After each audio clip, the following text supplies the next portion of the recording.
to. Our next speaker is popularly called Coach Sam. Samuel Obafemi, he has carved a niche for himself in the strategy and operations industry, especially for MSMEs, as a neuroscientist with niches in stress management, emotional intelligence, anger mastery, and peak performance coaching. He consults for businesses with a focus on business processes, change management, culture, and business model development.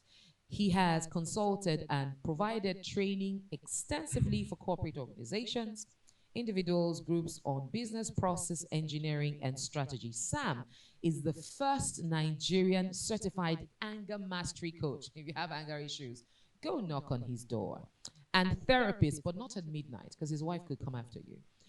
He is a certified anger master coach and therapist from Century Anger Management Institute in the United States, and a certified peak performance business and life coach from the UK. He's a certified master NLP practitioner, a certified practitioner of positive psychiatry with mental health psychology, practitioner from Flourishing Center, Pennsylvania in the United States, and a mental health first aider advocate. He is the current vice president of the Life Coaches Association of Nigeria, which I'm also privileged to be a part of, and a member of the ELCAN Advisory Board, which is also the Life Coaches Association of Nigeria. Samuel is versatile. He's a versatile teacher, public speaker, author, and business advisor. Ladies and gentlemen, please put your hands together, all your virtual hands together, and make welcome Sam Obafemi, the Octopus. Good morning, ladies and gentlemen. It's just border time. Good afternoon. These topics you've shared are very cogent. My topic is something that is very dear to my heart. Talking about starting and sustaining entrepreneurship. And I would like to have a conversation this morning. So I'm not going to be sharing any slides, but I'm going to have a conversation. And I love to speak from my experience. This is a topic that is very dear to me, and I usually find it humbling when I'm invited to talk about entrepreneurship. I am a fan of business. I am a passionate business person. I have experienced a lot, of pluses and minuses around business, doing business in Nigeria, doing businesses across Africa, and engaging businesses outside Africa. The first thing I would like to say is what you need, the character, the attitude, the attributes that you would need to start a business is not the same attitude or character you would need to sustain a business. I have been a full-time businessman for 11 years now. This is my 11th year of running full-time business, of paying my salaries, of paying a salary of many people, of helping families of my staff, of supporting businesses and supporting CEOs. I'm usually nicknamed the CEO of CEOs in Abuja, and I'm grateful because I have been able to learn hard lessons running businesses. And I'm sure that nothing I will share is new to many people. It will probably just confirm what many people are going through. So I'm going to try my best in the next 15 minutes to dissect what you need to learn to start a business and what you need to start doing to sustain your business. In 2007, I got employed on Idowu Taylor on Victoria Island in Lagos in a company called Value Card. Now that company is called UP, Unified Payments. And when I got employed there, I felt like I was hungry to start doing my thing.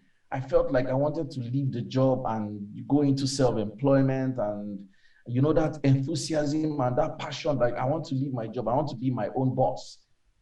Then I did an assessment. I took an assessment online that was it was the assessment aimed to test if you're a good entrepreneur. So I took the assessment, and the assessment showed that I would not be a good entrepreneur. The assessment suggested that I am not a typical entrepreneur material. The assessment said I scored a poor rating and I was not wired to be an entrepreneur. Of course, that assessment hit me and I was wondering, oh, really? Okay, maybe I'm just a support person. Maybe I should just stay in my job and support my bosses to succeed and support my organization to succeed. But my coconut head, I said, no, I'm going to try this thing. So I pulled out of my job in 2010 and I commenced business in 2011.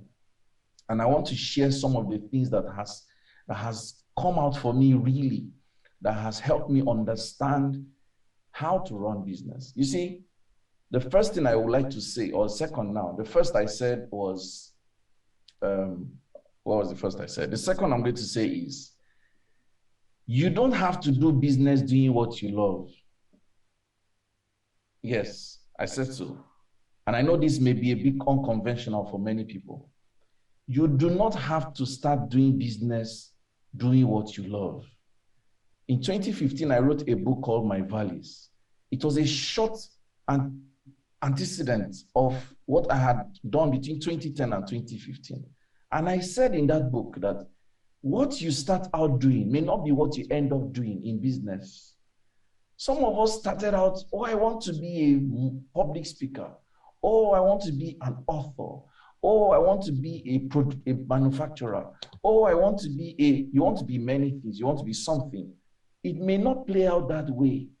How to start a business, ladies and gentlemen, is to identify that there is a problem around you for which you can create a solution, for which you can share value, and for which you can be paid. It does not have to be what you love. I can tell you this categorically. Over time, and when I come to sustaining business, I'm going to share some perspectives about making that switch. But at the beginning, I can tell you honestly that until you find a common problem around your vicinity, and vicinity here can be physical geography or virtual geography, and you can say, to this problem I have identified, I know a solution to it. And this solution, many people want it. You want to be sure that there is a common problem around you that you have a solution for. Number two, you want to be sure that people want the solution.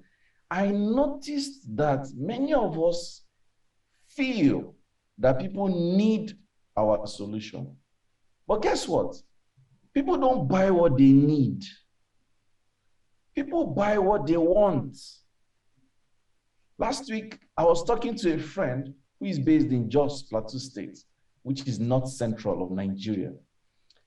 And she said Domino's and Cold Stone Ice Cream just opened an outlet in the city of Jos Plateau. Now, prior to now, people always said, people in Jos don't like spending money. People in Jos Plateau State don't like spending money.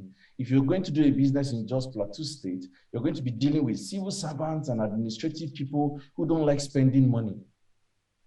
That has been the predominant perception. And then Domino's and Cold Stone opens an outlet in Jos Plateau State. And suddenly, that place is always jam-packed. People come there, keep buying, don't want to leave, hang around, keep buying, and the outlet is making a lot of money. And they're wondering, is this not the same Jos Plateau State? And I told my friend, I said, this confirms what I've always said. People don't buy what they need. People buy what they want.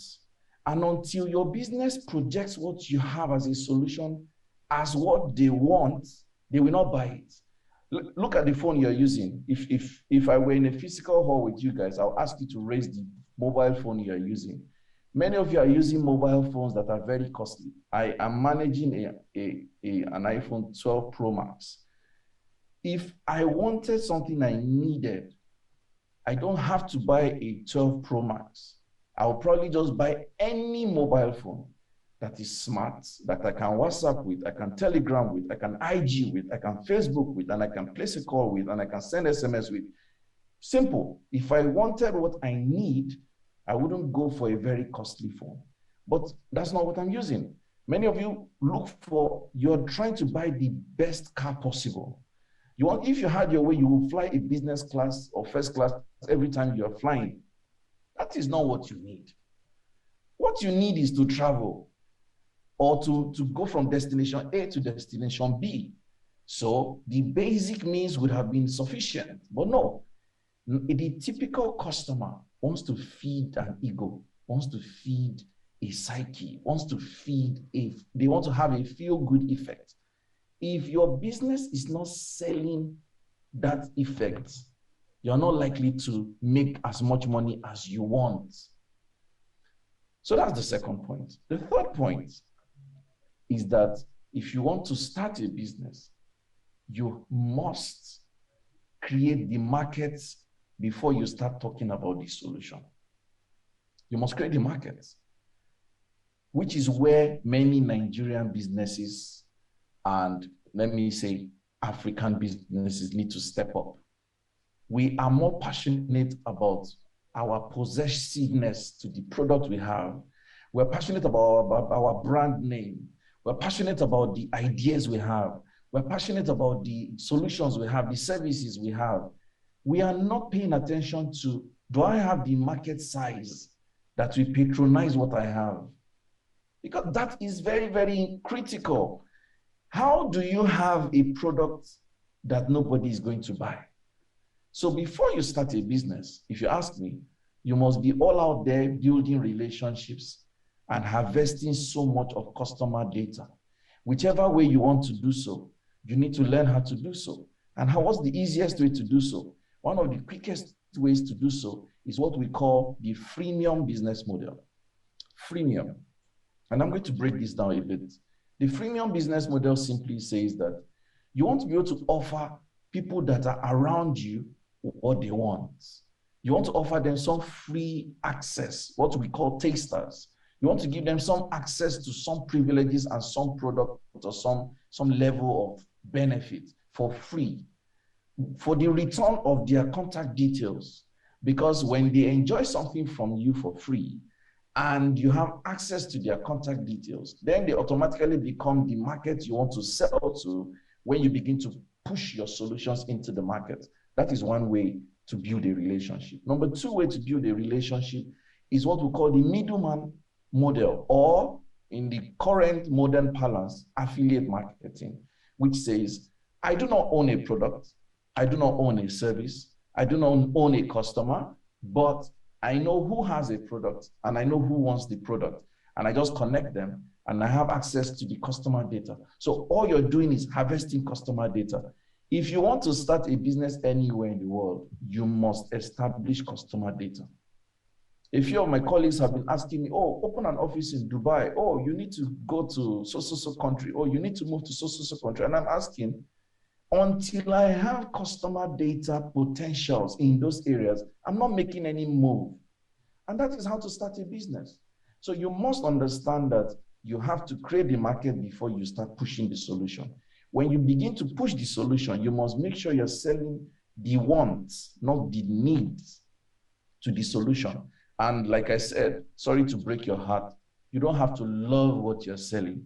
You just need to know that it has to bring you the cash flow that will give you the kind of life that you want. When you now have the cash flow that will give you the kind of life that you want, then you can begin to invest in what you love. That can now become it can be your exit. You can exit into what you really love by creating money doing what you have to do. That for me is very, very elemental. Now, because of my time, let me talk about what you must do to sustain your business. What you must do to sustain your business. Having started your business, anyhow you start, you must focus on massive generation of revenue. It is only a lot of money that can help you scale up. Most times we are all about, I want an investor, I want VCs, I want equity. It's not bad in itself, but you must recognize that it is easier for you to self-fund your business for a period, so that you go through the teething problems and you go through the regulatory issues and you go through the compliance problems and you go through the losses and the glitches. By that time, you're an experienced person Then when you are given money from investment, if anybody seeds into your business, you are not even going to blow away their money and become a debtor. So cash flow is very, very key. You must learn to keep your records. You must learn to keep your cash flow. You must learn to separate your personal income from business income. That way, you can sustain the business. Number two, you must be addicted to setting up a structure. Many people who want to do business in Nigeria and run entrepreneurship are still running a typical one-man show, a typical solo show. You are the one that is the administrator. You are the customer service. You are the marketer. You are the everything. It may not necessarily work out for you that way. And it does not mean you have to hire staff. You need to learn to outsource. You need to learn to partner. You need to learn to collaborate and share risks and share resources. I see many people trying to own all the money. It's all my money. Well, sometimes when you split the income, it increases your numbers, because that way shared resources helps you do scale, economies of scale. So be addicted to setting up a structure. You can either hire to firm up your structure, or you outsource to firm up your structure, or you partner with other collaborators to firm up your structure. Either way, setting up a structure is very, very important. I'll round up by giving 3 points that I think is a summary of all I have done in the last 11 years. I have focused on the following 3 things, and I hope you can remember these ones, even if you don't remember any other thing. Number 1, revenue generation is non-negotiable. It's inevitable. Your costs are not optional. There's no way costs are optional. You will always pay bills. Business bills never go down. Tax people will come after you. Operational bills, power bills will come after you. Data bills will come after you. Staffing bills will come after you. Bills are constantly increasing. Our inflation rate in Nigeria just keep jumping numbers. So if expenses are not optional, you cannot deceive yourself and say revenue has to be optional. Revenue must be mandatory because expenses are not optional. So you must be focused on revenue generation. Constantly increase your revenue target. Every year, target a bigger goal for revenue. Very, very key. Number 2, cut your costs. Always find an alternative place to do something cheaper at the same quality. Quality must not drop. Excellence must not drop. Output must not drop, but costs should drop. So if you find an alternative source of maintaining the same quality at a lower rate, at a lower expense, do it. Don't be forming, no, I don't want to embarrass myself. They don't know me as big boy. They don't know me as big girl. Make I no go disappoint. No, you cannot form with business. Business requires you to be transparent. Business requires you to be vulnerable. A good business owner is vulnerable. A good business owner is transparent. They know that they cannot cross some boundaries. So you must cut your costs. Don't be forming, you have arrived. None of us really arrives in business. We're constantly pushing the envelope. We're constantly evolving to find ways to do things better, to increase our revenue and cut our costs so that our margins are wider. Then number 3 that I'm going to say last is you must constantly increase your active customer base, because research says that every 12 months, a business loses 3% of their customers. So if you're not increasing your customer base, if your customer base is static, over time, you're actually losing. And remember, no matter how active somebody is as your customer, they get tired of you. They want to try something else. They want to buy something else. So you must constantly increase your active customer base through referrals, through testimonials, through freemium, through middleman. Anyway, keep increasing your active customer base so that more people are buying new things from you when the old people are rebuying things from you. If you stick to these 3 points, I'm sure that your business, both at the startup level and at the sustainable level, you would not regret it. I'll just mention the 3 points again before I shut out. 1, be addicted to increasing your revenue. 2, be addicted to cutting your costs. 3, be addicted to increasing your active customer base. Thank you so much for having me on this call. Stephanie, I appreciate you, and congratulations once again. Thank you, Sam Obafemi. There's a question here. Sam, okay. We take various degrees of risk that earn return. My business is all about taking risks with people. Some come as good wins, while others throw challenges that hit me or that halt me. What do you advise about continuity and risk taking and how to navigate turbulent waters? Did you get that Okay, question? good question. Yes, I heard it. So that's a good question. No business owner, no good business owner runs away from risks. The higher your risk appetite, the higher the possibilities that can happen in your business. And of course, risk simply means that some you will win, sometimes you will cry. That's just the way it works. So it's good that you're not risk averse. It's good that you are growing your risk appetite. How to navigate risk is that one, don't be impulsive with risks. Don't be impulsive with risks. Let me tell you a short story. 2017, we went out looking for some funds to run our technology platform. We raised $50,000. We're all over telling them good numbers. We will do this, we will do that, we will pay you back in so way and da da da da da da da. Well, it flopped big time, and it took us several, well, like 3 years or around 2 to 3 years to pay back 6.5 million naira. It was very stressful because they were on my neck. And I've learned the hard way. Now in 2022, we have about 13.5 million naira investment in software by people who just want to give us money. But before they gave us money, we said, you know what? We've learned the hard way. We're not interested in taking your money in a hurry. These are the modalities. Do you agree? Yes. If you don't agree, it's fine. There are people that have come to say, we want to give you money. And I said, we are not taking your money. So you don't want to be impulsive with taking risks. You want to sit down, weigh the options, do your analysis, do the SWOT analysis, do the PESTEL analysis. There are several frameworks you want to sit down and think through. One thing a business owner must learn is to delay gratification. See, it's very easy to collect money. It's very easy to enter a partnership. It's very easy to enter a collaboration. It's very easy to take product on credit and say, I will pay back. But there are many economic factors that can change everything for you and can take you straight into bankruptcy. So please don't be impulsive about, taking risks.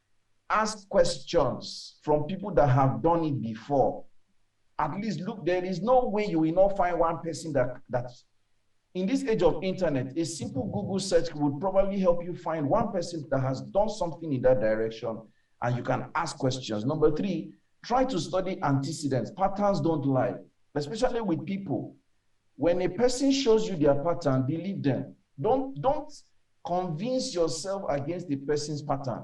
When somebody has demonstrated a pattern with you, believe the pattern. Don't believe the person.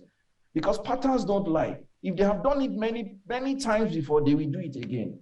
So study patterns before you connect and enter commitment with people. Very, very important. Then fourthly, pay attention to your intuition. The Holy Spirit never lies. You need to connect with yourself to hear, what am I sensing?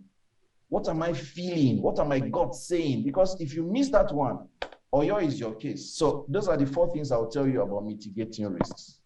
Thank you. Just one more question from here. For a service-based business, how do you reduce cost and maintain quality? For service-based, that's even easier. For service-based, you're always looking for professionals that will give you alternative costs, because service-based is intangible. So learn how to negotiate, learn how to use technology. Sometimes you are spending money doing things when technology would have helped you. You can spend a one-time cost in technology that will last years instead of repeating the same thing and spending the same money. So use technology, find experts that can give you alternative ways to do things, and constantly find remote ways to get things done instead of you having to do physical traveling or physical offices and all that. So for service-based, it's a lot easier.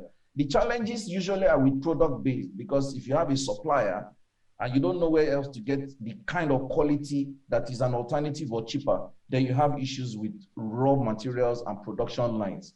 Like now, if you're in production line, fuel is costly. There's nothing you can do about it. Transportation is costly. Supply chain has become very difficult. See this Ukraine-Russia issue. Supply chain problems are just jumping off the curve. COVID brought supply chain issues. So production and product-based businesses find it difficult to cut costs. For service-based, it's a lot easier. So just be creative about that. Thank you so much.